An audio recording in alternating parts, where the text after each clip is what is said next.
2! Hi there, welcome to the cabin. My name is Mo, and today we're going to be talking a bit about some of my older comics. I did a video like this on my channel already, where I broke down the first few episodes of fantasy and critiqued it, and a lot of you guys wanted a second part to that. Originally, I was gonna make it about fantasy again because I think it's really funny, and there's a lot that I can talk about with this comic. However, I wanted to look at this one. This is the comic that I started after fantasy was cancelled. I think it lasted around a year and a half, I'm not sure. There was a comic before this one that really didn't go anywhere. It only lasted about a month, so I don't really count it. However, this one was very successful. It was the most viewed comic of mine on this website, and people really liked it. And I understand why. It had a lot of potential, but the way that I went about executing it didn't work.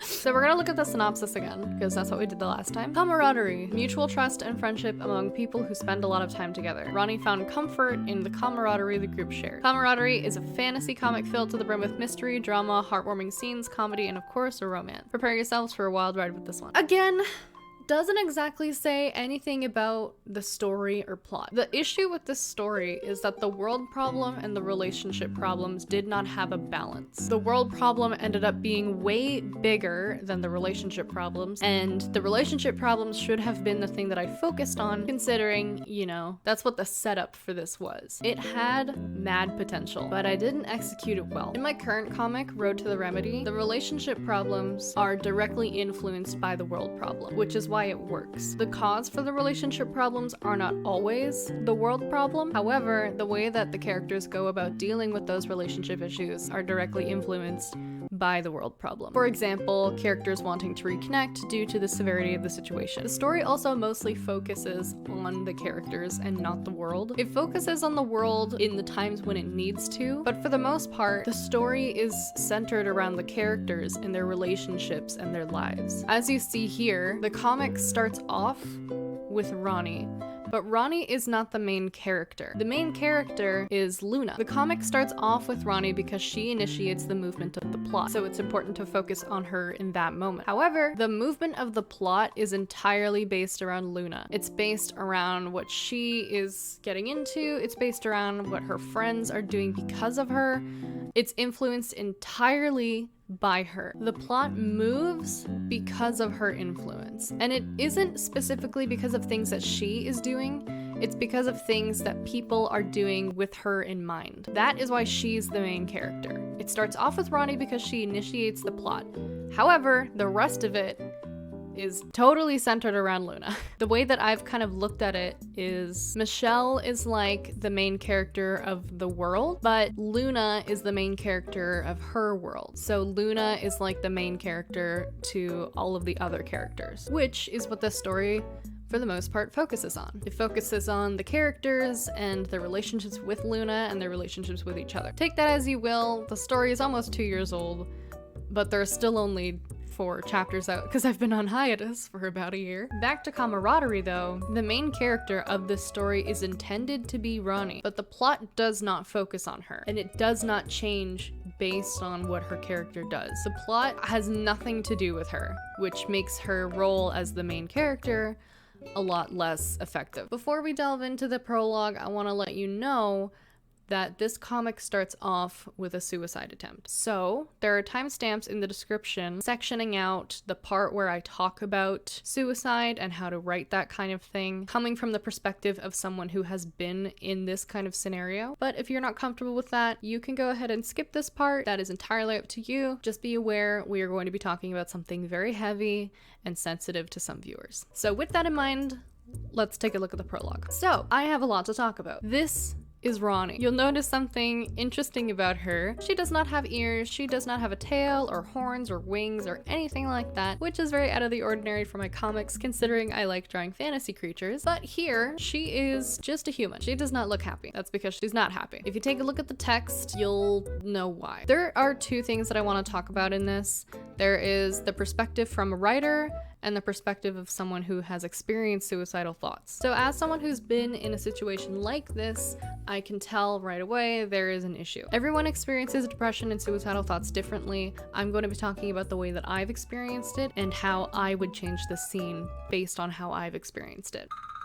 Oh shit. So when I'm in this kind of a mindset, my thoughts are not clear and coordinated like Ronnie's are here, which is interesting because in the beginning, in the first draft of this comic, there was no text, and that was done for a reason. She is supposed to be numb here. A lot of people assume that depression is just excessive sadness, but that is the tip of the iceberg. It's part of it, but it isn't all of it. A big part of it for me was feeling numb. And if you don't know what I mean by that, I mean in situations where I should be sad or I should be happy or I should feel something, I didn't feel anything. I felt like a husk of a person. The way that I remember describing it to friends and family who didn't quite understand, I would say it's like my world has gone gray. There's no color anymore. So I'm trying to show that feeling here with Ronnie. I'm gonna be real.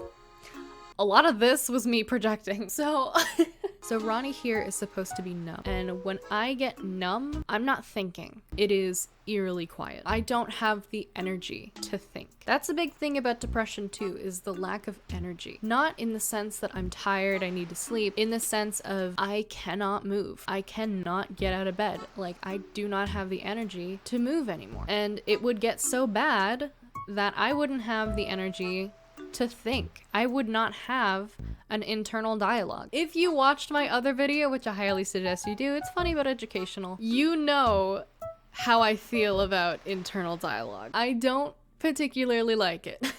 I try to stay away from internal dialogue so that it gives the audience a chance to see what the character is feeling based on their expression and body language. Here, I think it's pretty obvious that Ronnie isn't okay. You may not immediately think that she's numb, but she's not okay. And the reason the first draft of this didn't have any text is because, like I said before, whenever I have been in a numb state, I'm not thinking. There is no thought in my head. It is eerily quiet, and that only disturbs me more because there should be thought in my head, but there is not. And based on what I've experienced, if there is an internal dialogue, it isn't constructed and practiced like this. So another thing that I want to bring up is when doing research for suicide and depression for Remedy, that's what I call Road to the Remedy because it's a bit of a mouthful. Which, by the way, I should mention, even if you yourself experience things like anxiety or depression or anything that you are writing about, if you personally experience it, that is a great source of information.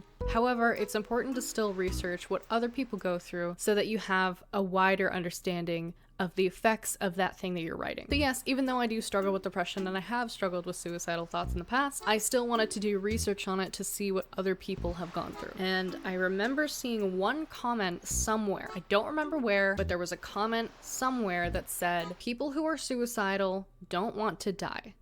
They just want the pain to stop.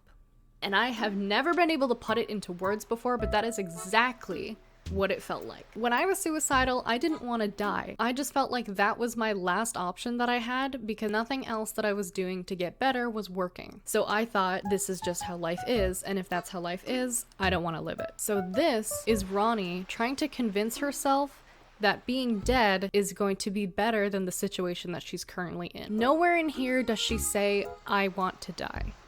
Because she doesn't. She just doesn't want to be in the situation that she's in anymore. And she feels like the only way out of that is to kill herself. So that's another thing that I think is important and I think is really insightful too. I've never been able to put that feeling into words, but that is exactly how it feels. She is suicidal, but she doesn't want to die. She just thinks that this is the only option that she has in order to stop feeling what she's feeling. So, moving on from that, I want to talk about this from a writer's perspective. Starting off your comic like this is difficult for a few reasons. Because, on one hand, an important thing with story writing is that you want your audience to fall in love with your characters before you bring in the angst. And that's what I've been trying to do with Road to the Remedy. These characters are goofy and they're arguing in a playful way, and I'm really trying to get the audience to feel a connection with them and to fall in love with them. Because when things start to go wrong for them, I want the audience to feel bad for them and I want them to want to root for these characters. The hurt that you put your characters through will be more effective if the audience already loves those characters because they want to see them happy and they want to see them successful. So when you put your character in a painful situation, when the audience already loves them, it's going to have a bigger effect on the people reading. In a scenario like this, where you haven't met this character yet, but we're immediately going into a very dark scenario,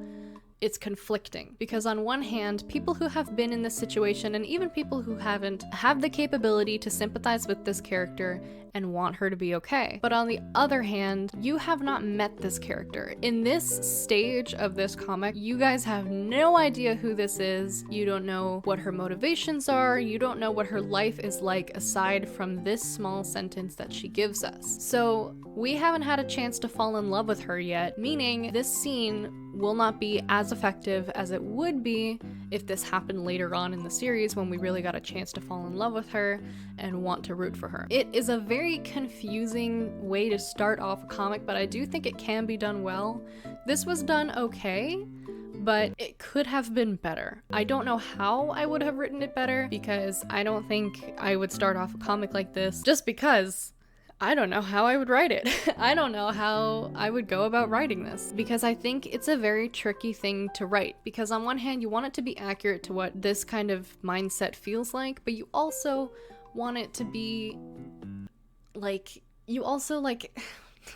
what am I trying to say? You want it to be good in the sense that this is what it feels like to be in this mindset, but you also want it to be good in the sense that it is well written. And it's important to have a good balance of those things, because people who have never been in this kind of headspace before don't understand what it's like. And when you're writing a scene like this, that's what you want to try and show people, is what being in this kind of a position feels like. Now that we've gotten that out of the way, let's look at the first chapter. I'm going to be introducing the characters as we go, because these are still the same characters that I have today. They have just been redesigned, both character design wise and personality wise. This is James, this is Jemi, and this is Camilla. I want to accentuate the fact that their personalities are now different.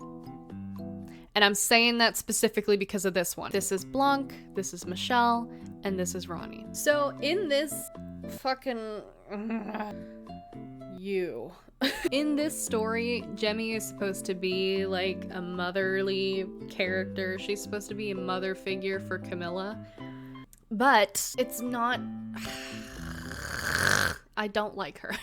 A good example of a character that is very parental is this character named Claude. Both he and his fiancée Scott are like the father figures of this entire story. Oh my god!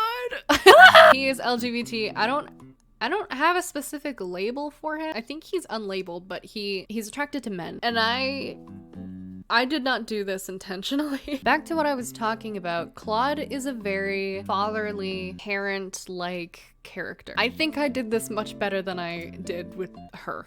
It felt like I was trying way too hard to make her motherly, when now I know that just wasn't the kind of personality that she was supposed to have. With Claude, it feels very natural. He is a very fatherly character. He puts people before himself. He's always making sure that others are okay. He calls people like my dear and stuff, like, and I tried doing the same thing with her, but it felt icky. With him, it feels right. He's a very loving person, and Ronnie ends up seeing him as a father figure because oh my god. They are just the father figures of the entire cast. Anyway, my point is, Claude is an example of a good parental figure. This Jemi is not.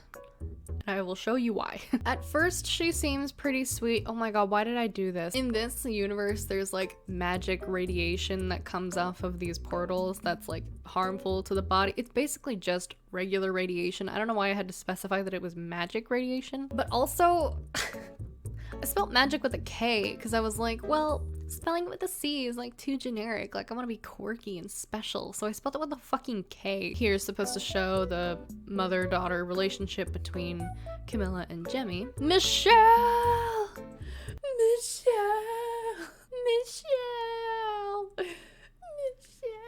Okay, anyway, I love Michelle. I've always loved her. The thing about Blanc in this comic is that he's kind of annoying. And based on like what we now know about his character and like his relationship to the main antagonist, he shouldn't have been this happy. Like, he's still grieving. So I try not to judge the art style too much in these videos because it isn't really what I want to focus on. But this, I think I can focus on because it's like comic shit. I don't like this speech bubble. This one is okay, but I don't like this one. If I had formatted this panel better, I could have put this speech bubble over here. It just kind of crosses over Michelle and makes her feel very cramped. There's like open space here that could have been used, but I didn't use. She'll be all cool in no time. That's a joke because he's like, he's a white tiger, right? So he's like snowy and shit. Guys, his name is Blanc. That means white in French. His name, he's white. So Jemi in Remedy can still be motherly. So here, Ronnie goes to hug her and she is overjoyed. But there is reason behind this. I'm not gonna tell you what, because spoilers. But here, she I don't know what it is about her trying to be motherly that feels so wrong. Okay, so this is a thing that I briefly talked about in the last episode, but I want to talk about it more because it makes me angry. Jemi says, well, let's hope she's not too distraught. Ronnie wakes up and she is distraught. Because she should be. She says, where am I? What happened? You know, reasonable. And Jemi says this shit. She doesn't even say this shit. She thinks it. Just had to jinx it. You fucking what? What this frame says to me is that her concern for Ronnie was purely an act. Because why would you be annoyed at the distress of an injured teenager? This makes me angry. And I'm circling a lot because I talk with my hands and... Hey. Why does this annoy me? Another thing I don't like about this, I understand why I did this and I'll explain in a second, but to me this looks like she's talking as if she's talking to like a child, not a 17-year-old. I mean like a 12-year-old. To me that's what it looks like. But I know why I did this. In this frame, Jemi towers over her because she's sitting down and she's standing up. That can be very threatening. This kind of position could make Ronnie feel smaller and more vulnerable and more panicked. Here, Jemi is crouching down to make herself smaller than Ronnie so that she feels like she isn't being threatened. I understand why I did this, but I just don't like her. Nice to meet you, Ronnie. Does anything hurt? Why didn't you ask that first? Where am I? What happened? Well, right now you're in our living room. When I was writing her too, I thought people were gonna I thought she was gonna be like the best character. Like, I hate this version of her. Like, I see this version of her and I'm like, no, that's not Jemi. That's not my Jemi. That's not her. This is my Jemi. This right here is my baby. Okay, this is kind of funny and I like how I did this. She says, my ears are ringing. She goes to grab her ears. Oh my god! She says, what the hell is happening? This can't be real. No way. It can't be. She's clearly very panicked. And what does Jemi do? Well, it is. Freaking out won't solve anything that happened. Shut the fuck up! This is the kind of thing that's like, okay, well, her motherly actions was just an act. She doesn't care. Because if she did, she would be sympathetic towards Ronnie and try and help her calm down. Not tell her that freaking out won't solve anything. Bitch! And she, okay, as much as I hate that, I can talk about this. So when I wrote this, I wasn't intending for that to be like dismissive because I wasn't a good writer. But now that I see that it is, this makes sense. She is taken aback and she apologizes, which she shouldn't have to do because she's distressed, reasonably so. She's in a place she's never been before. She has different body parts that she's never had before. She's freaking out. And that's reasonable. Jemi then talks down to her and she apologizes for being upset. That is a clear sign that she is used to this behavior. And we know that because at the beginning, she references the fact that she has been abused. So she is used to this kind of behavior and she's used to having to apologize for feeling. And that makes me sad. Because of her past and her depression, this is a realistic response that she would have to somebody talking down to her. This Jemi would fight this Jemi. Ronnie would also fight her. Ronnie will stand up for herself. This Ronnie takes no shit. Chapter 2. What we know about this version of Ronnie already is that she suffers with depression, she was abused and neglected, and she feels like she has to apologize for being upset. So this, I promise you I'll be out of your hair as soon as possible, is realistic for her character. She feels like this situation that she cannot help is a burden to these people. Blanc says, "You're gonna be here for a while." Ronnie says, "Are you sure?" And then she apologizes again because she feels like she is being a burden, because throughout her life she's been taught that her issues are not important and that if anybody decides to help her, it's out of pity and they don't want to. This is a thing that I like doing, having characters say that they don't know. That's a thing that I write a lot in Remedy too, is like when characters are trying to explain their thoughts, sometimes I'll have them really struggle with that and say like, I don't know how I'm trying to say, like, I don't know what I'm trying to say. When you're in this kind of situation, sometimes you don't really know what to say. And that's like a very normal thing. She was asked why she was upset. And based on what we know about her character, we can assume that she is not usually asked that. When she is upset, she's brushed off and dismissed. So when somebody asks her why she's upset, she doesn't know how to word it because she's never been asked that before. James asks if everything is okay. She's clearly taken aback. From this, we can assume that she's never been asked this question before, and so this is new for her and it's scary for her. And then we see her covering up her emotions. So this I like because this shot covers up half of her face, which gives us the impression that we're not seeing the full picture here, because quite literally, we're not. And we're not seeing the full picture with this either. That's alright. Do you want us to leave you alone for a bit to sleep? It's late anyways. That is fine. What's not okay is what she says after. "We were just about to get ready for bed before Camilla called me." That may not seem like an issue. What this says is that their schedule has been thrown off because of Ronnie, and that would make her feel awful. Okay, so here's an example of an internal dialogue that I'm okay with. So in this story, Camilla is the only character that has an accent. She has an English accent. And that's because she is also from Earth, but we don't find that out until later in the comic. Ronnie makes a point to think, cool accent, which is a thing that shows up later on, which turns out to be a very big part of the plot. The reason this is an internal dialogue is because Ronnie would not feel comfortable saying that out loud, and you cannot tell that she's thinking this purely based off her expressions. So this is a type of internal dialogue that is Mo approved. They work so much better as friends. Oh, what the fuck? What the fuck? What the fuck? What the fuck? What the fuck? This is wrong! He's like in his 20s and she's 17. What the? Clearly, I didn't understand how messed up this scenario is. Also, she's not in a good headspace right now, and you shouldn't be either. Why? One of the very first posts about Remedy, I drew a picture of him kissing Jemi's hand, and the caption was, "I will never write a story where Blanc doesn't kiss someone's hand." You're wrong, because I'm never doing this again. He's not a flirtatious character anymore. I'm glad that he's not, because this was creepy and unnecessary. Yeah, don't be creepy, Blanc. It's not called being creepy, it's called being classy. No, it's called being creepy. Fucking stop, bro. I remember this page for one specific reason. I posted this in my Discord, and somebody, I don't remember who it was, but someone had said, "Why is Jemi with that ass dating someone so goddamn flat?" Oh, this was gonna be their thing. Their thing was gonna be like waving to each other. That was so cute. Oh boy.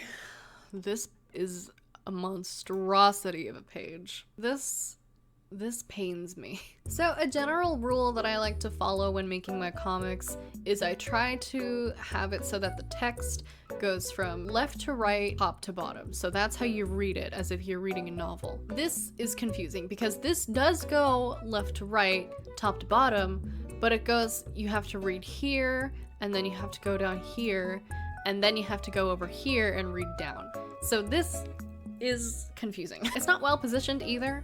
She is so suffocated in the text. Jump scare. I'm tired, Ronnie. I like this expression. What time is it? Early, just after 7. Why would you wake her up just after 7? She's the same one that said, like, "For now, rest up." Why would you wake her up so early then? Oh my god.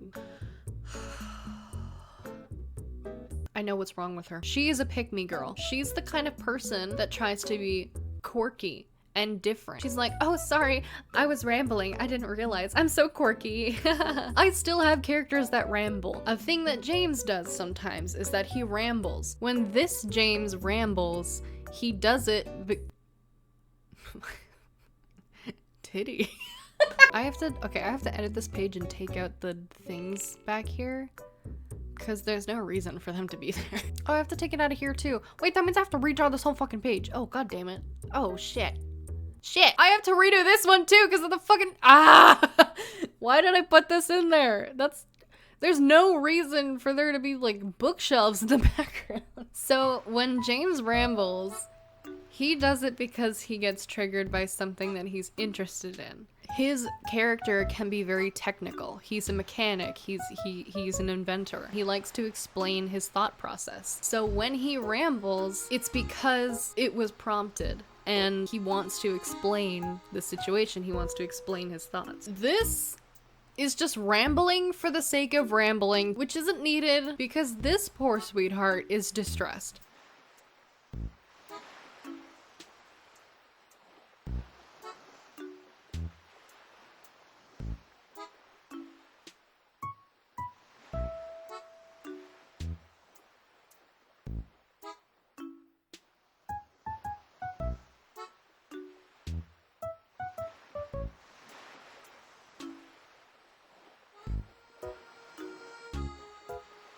I want to show you an example of a suicidal scene that is more effective because it's later on in the story. So this is chapter 11. This is a chapter in which Ronnie experiences suicidal ideation again. This scene is more effective because now the audience has gotten a chance to learn what kind of character Ronnie is, and they've gotten a chance to fall in love with her.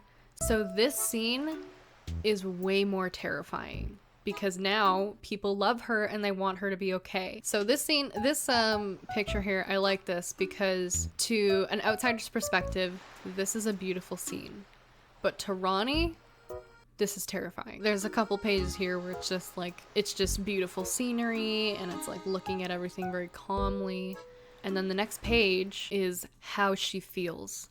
So the first couple pages are what it looks like to someone else, and this is what it looks like to her. So at the side here, that's like supposed to be her internal thoughts, which is a more accurate representation of what the mind sounds like when you're in this kind of situation. It's not constructed and practiced, it's just harmful. I like doing this too because this implies that her heart rate has been elevated and you know, she's panicking right now. We're seeing what this feels like for Ronnie through the visuals. She's pulled out of her thoughts because James notices that she's out here all alone. And I like this expression. I don't know why, but sometimes when you take away the eyebrows of the character and like kind of shield their expression, it leaves a kind of eerie feeling. You don't know what their expression is supposed to be because you can only see part of it. So I don't know. I like that. I like the way he looks here. I don't know what it is about this drawing in particular, but this just, it like irks me, but in a good way. Like, you know, it gives me like that anxious feeling, but not because this triggers me, but because it's like, I don't know, like this scene is, I just like how this looks. He sees that she's getting close to the edge. She's having thoughts of like, just do it before he can stop you. And then he pulls her back and he just says, oh my god. I like this. I like these two images. I like this one in particular. I just like the poses. People were so mad at him and you know, rightfully so, because what the fuck? It was very clear that she was attempting the suicide. And he just says, be careful, Ronnie. Don't stand so close to the edge, okay? You could fall. That was the whole point. Oh, okay, so this is good too.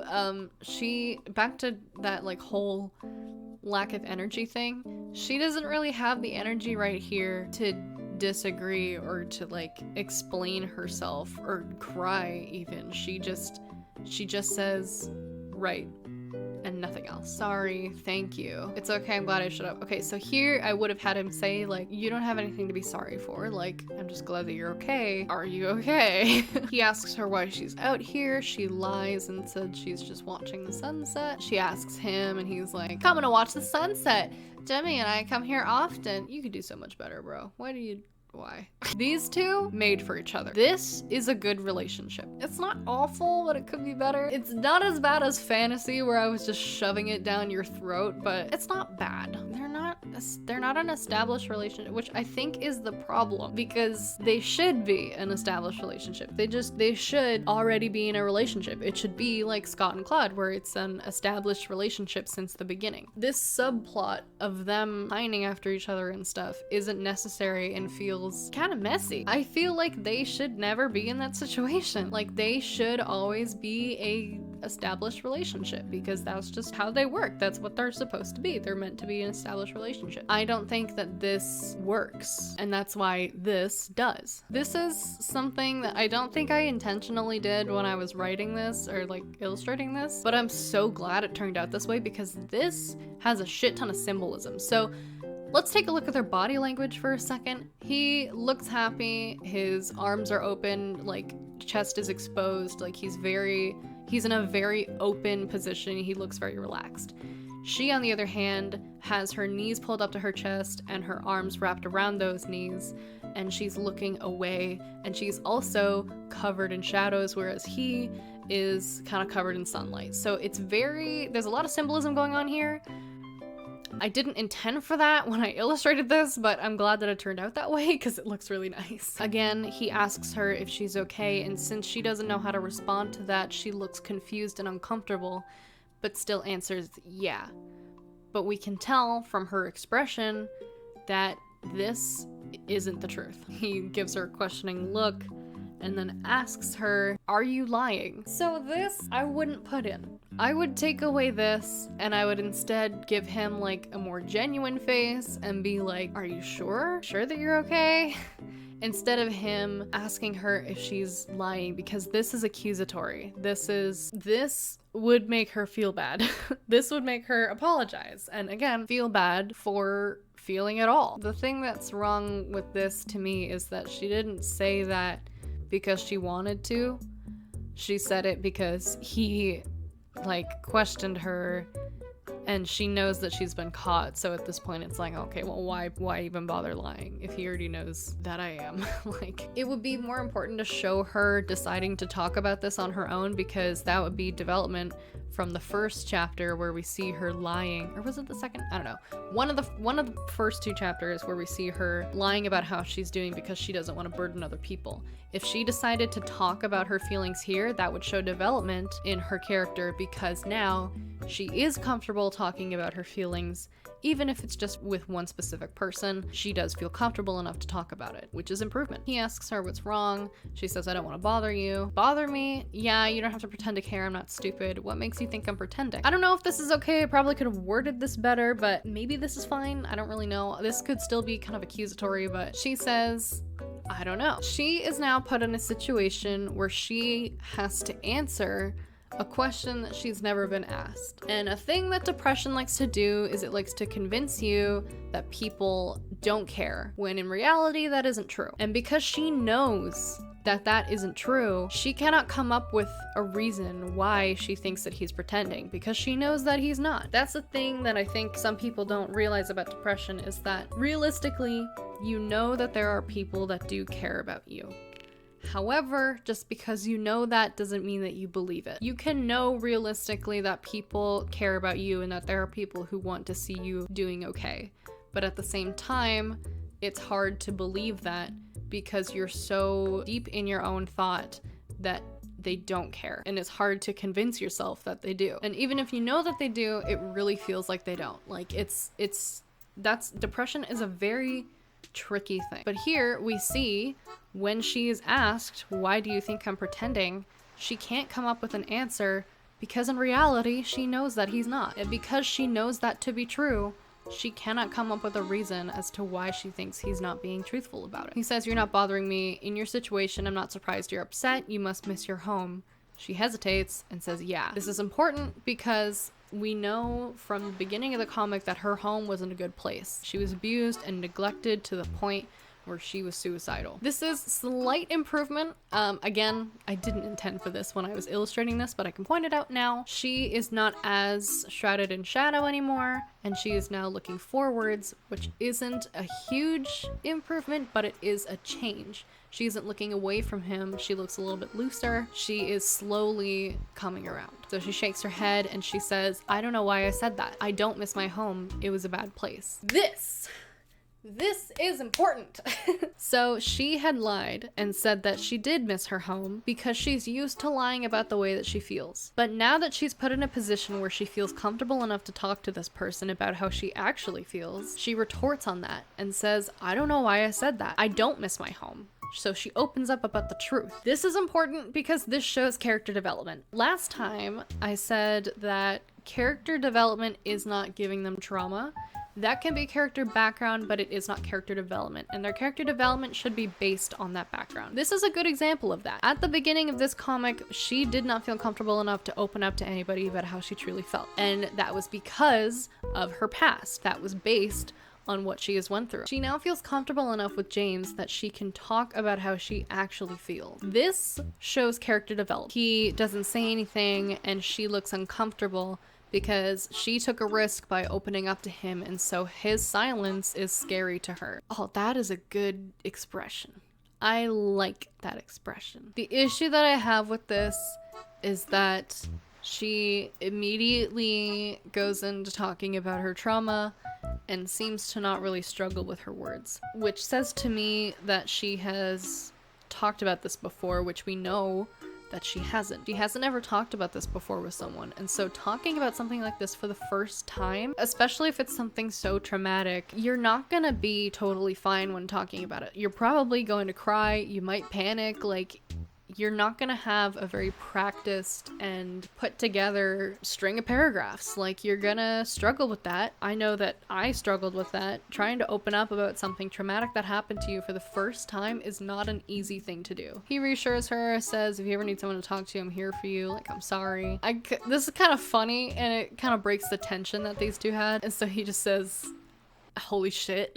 Which is very out of character for him. She finds it funny and he's embarrassed, and so it kind of breaks the tension and brings them back to like a nice peaceful moment. Oh, baby! This is so cute. They're so cute! They had like a daughter-father relationship. They have more of a sibling relationship in Remedy, but this was very sweet. She needed a hug. Ah! That's very sweet. Ah! Tooth-rotting sweetness right here. They're so cute. Ah! Luna!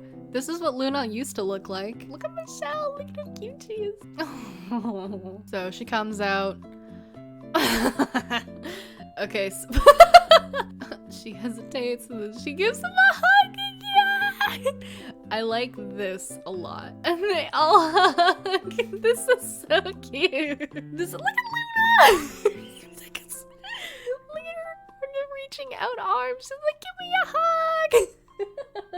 She's so happy. Oh my god, I've been recording for almost 2 hours. Holy shit. This is gonna take so long to edit. I'm gonna leave this here because this recording is ridiculously long already. So I hope you enjoyed. Thank you for watching. I hope this was insightful. I like doing this series because these are videos that I like could have used and could have been very educational for me when I was starting at writing. So if you guys would like more of these, let me know because they're very fun. I really want to go back to fantasy and make fun of it some more because it's really funny. So if you would like me to go back to fantasy and make fun of it some more, let me know. If you're feeling generous, maybe consider subscribing. It helps put my work out there and can bring me some cool opportunities. You can find all of my socials on the screen as well as in the description, along with where you can find and read my comic, Road to the Remedy. Thanks for watching and thanks for hanging out. You keep my life bright, my lights. I will see you in the next video. Bye-bye!